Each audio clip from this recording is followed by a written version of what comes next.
Bonjour, je suis Frédéric Pennet, bienvenue dans l'ombre des bulles. Aujourd'hui, nous allons aborder la règle des 180 degrés.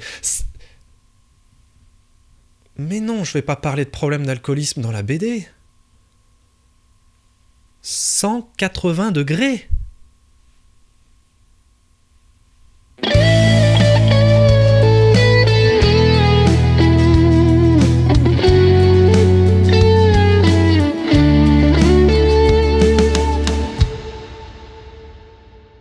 Comme on l'a vu dans la première émission, il est important d'être le plus lisible possible, d'avoir la narration la plus fluide possible.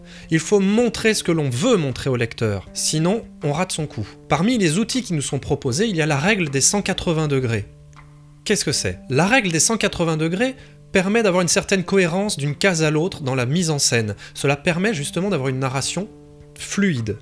Le lecteur sait où se trouve chaque personnage, il n'est pas perdu dans sa lecture. Si on n'applique pas la règle des 180 degrés, on peut perdre le lecteur en cours de route. Mais où est-ce qu'il est ? Bidule, il était à gauche, maintenant il est à droite.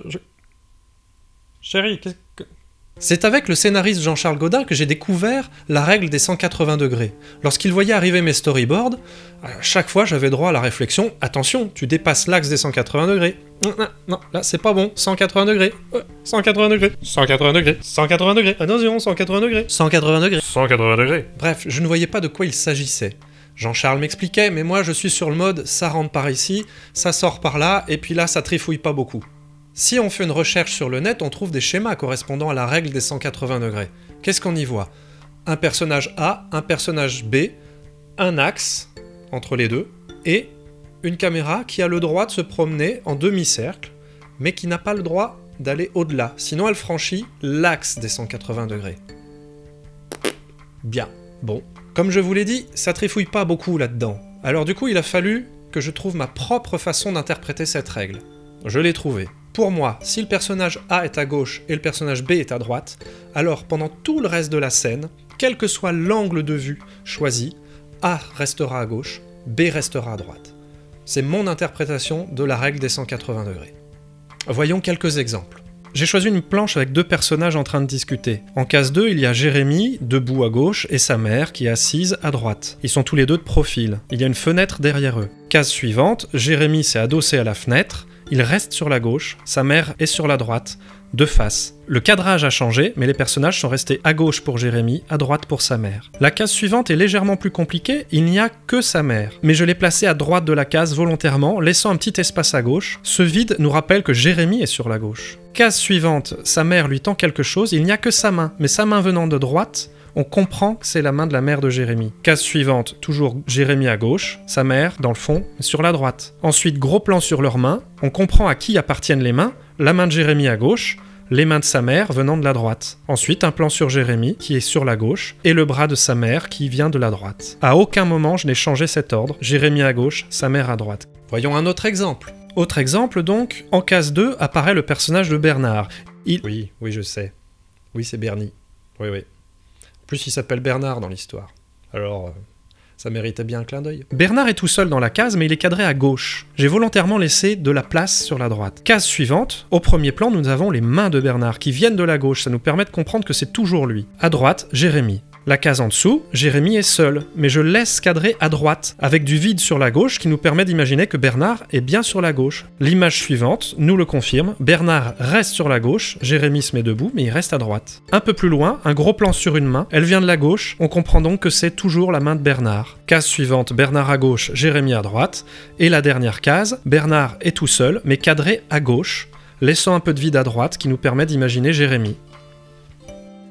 La scène continue, j'ai gardé cette même disposition. Bernard est vu de loin mais il reste à gauche. Jérémy de près, il reste à droite. Contre-champ, Bernard, premier plan, reste à gauche. Jérémy à droite. Jérémy se retourne, Bernard est à gauche. Jérémy à droite. Gros plan sur Jérémy, il est cadré à droite avec du vide sur la gauche. Gros plan sur Bernard, il est cadré à gauche avec du vide sur la droite. Et enfin, nos deux personnages, Bernard toujours à gauche, Jérémy toujours à droite. Dans la planche suivante, autre lieu, mais toujours les mêmes personnages. Bernard reste à gauche, Jérémy reste à droite. Et si on franchit l'axe des 180 degrés, vous allez me dire ? Si, vous allez me le dire. Qu'est-ce qui se passe si on franchit l'axe des 180 degrés? Un nuage noir s'abat sur vous. La tempête. Vous allez être maudits jusqu'au 7e génération.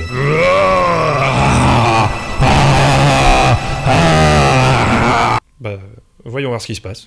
Je garde le même placement pour Bernard en case 2. En case 3, Bernard reste à gauche. Mais en case 4, je franchis les 180 degrés. Jérémy se retrouve à gauche, tourné vers la droite. Cela peut déjà créer une gêne pour le lecteur. Jérémy reste maintenant à gauche, avec Bernard à droite. Et tout d'un coup, je refranchis les 180 degrés. Bernard pose sa tasse de café sur la table, mais sa main vient de la gauche. Ça perturbe à nouveau l'œil du lecteur.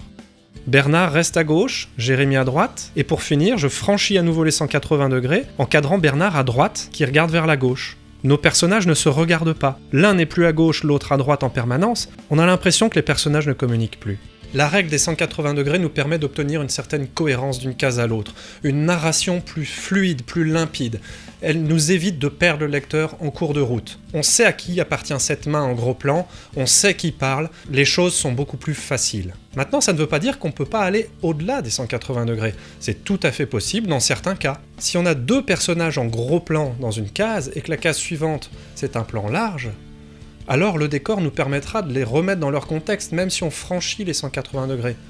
Dans certains cas, on peut se permettre d'aller au-delà. Mais mieux vaut commencer par maîtriser la règle des 180 degrés pour pouvoir mieux s'en affranchir par la suite. C'est toujours pareil.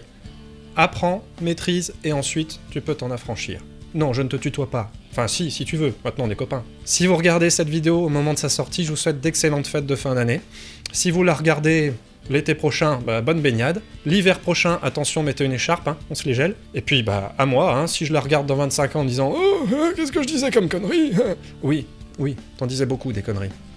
Allez, salut, à bientôt. Tu ne sais pas ce que tu veux dire, ça donne n'importe quoi. Quel philosophe je fais. Je vous l'ai dit, moi ça trifouille pas là-haut. Je vous l'ai dit, ça trifouille pas là-haut. Comme je vous l'ai dit, ça ne trifouille pas là-haut. Je vous l'ai dit, ça trifouille pas là-haut. Je vous l'ai dit, ça trifouille pas là-haut. Je vous l'ai dit, ça ne trifouille pas là-haut. Je vous l'ai dit, ça ne trifouille pas là-haut. Je vous l'ai dit, ça ne trifouille pas là-haut. Ouf, c'était laborieux. Laborieux. J'ai nagé, j'ai fait du pôle.